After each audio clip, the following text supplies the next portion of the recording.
ఈ గులాబీ జెండాకు మద్దతు ఇవ్వకపోతే కేసీఆర్ ముందే చెప్పిండు మోసపోతే గోసపడతామని చెప్పిండు. ఇలా బాధపడుతున్నాం.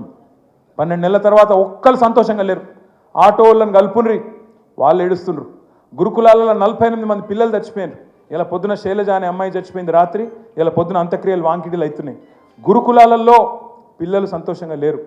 అశోక్ నగర్లో ఏ నిరుద్యోగులు అయితే మన ఖిలాఫ్ కొట్లాడినరో ఇలా వాళ్ళు మళ్ళీ రోడ్డెక్కి సెక్రటేరియట్ ముంగట్టుకొచ్చి వాళ్ళు కొట్లాడుతూ ఉన్నారు. అదేవిధంగా ఉద్యోగులు సంతోషంగా లేరు. మా డిఏలు వస్తలేవు, మా పిఆర్సీ ఏది, వాళ్ళు లొల్లి పెడుతున్నారు. రిటైర్ అయిన ఉద్యోగులు లొల్లి పెడుతున్నారు. మేము రిటైర్ అయినాం, మాకు ఇంతవరకు రావాల్సిన పైసలు ఇస్తలేరు అని వాళ్ళు లొల్లి పెడుతున్నారు.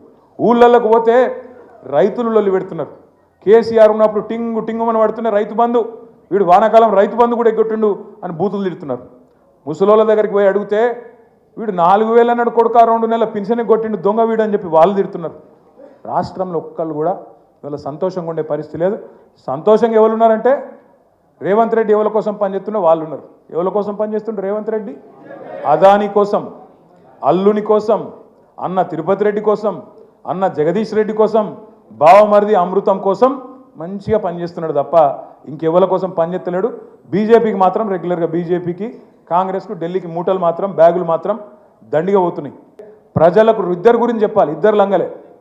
కాంగ్రెస్ ఎంత లంగనో బీజేపీ అంతకంటే పెద్ద లంగ. పొరపాటున కూడా ఆ పార్టీతో కూడా మనకి ఏ సంబంధం కానీ ఇంకోటి కానీ లేదు. లంగలు బదనాం చేసిరు మనం.